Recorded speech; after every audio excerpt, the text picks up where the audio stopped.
Millennium Hindi व्याकरण तथा रचना 5।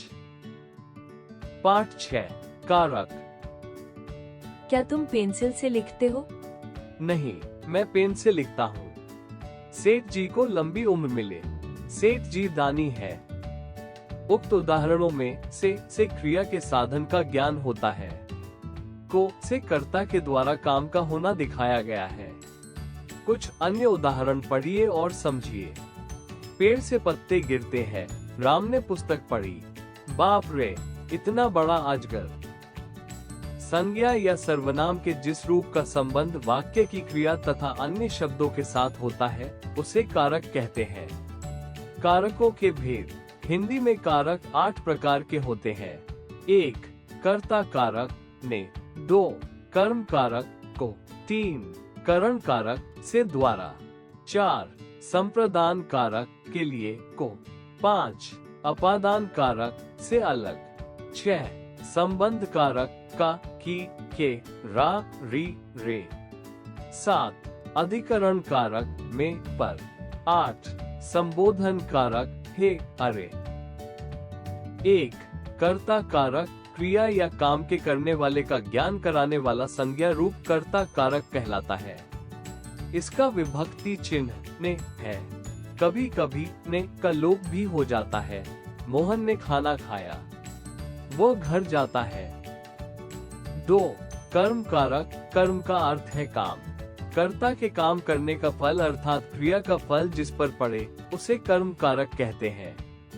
कर्म कारक का चिन्ह को है। कभी कभी विभक्ति चिन्ह का लोप भी हो जाता है। जैसे मोहन ने सोहन को धमकाया। सोहन शहर को जाता है। 3 करण कारक। कर्ता द्वारा जिस साधन से काम किया जाता है उसे करण कारक कहते हैं। इसका विभक्ति चिन्ह से, द्वारा तथा के द्वारा है। ये काम के साधन को प्रकट करता है। जैसे राम ने राक्षस को तीर से मारा। उसने डंडे के द्वारा भेड़िए को मारा। 4 संप्रदान कारक। जिसके लिए काम किया जाए उसे संप्रदान कारक कहते हैं। इस कारक के विभिक्त चिन्ह को तथा के लिए हैं। जैसे बालक ने गरीब को रोटी दी। ये पुस्तक रमेश के लिए है। 5 अपादान कारक। जिस कारक से किसी वस्तु का अलग होना पाया जाए उसे अपादान कारक कहते हैं। इसका विभक्ति चिन्ह से अलग है। जैसे पेड़ से पत्ते गिरते हैं। गंगा गंगोत्री से निकलती है। 6 संबंध कारक। वो कारक जिससे एक वस्तु का दूसरी वस्तु के साथ संबंध स्पष्ट होता है संबंध कारक कहलाता है। इसका विभक्ति चिन्ह का, के, की है। जैसे ये राजा का लड़का है, यह उसकी लड़की है। 7 अधिकरण कारक। आधार या स्थान का बोध कराने वाले कारक को अधिकरण कारक कहते हैं। इसके विभक्ति चिन्ह में, पर है। जैसे मेज पर पुस्तक है, कपड़े अलमारी में रखे हैं।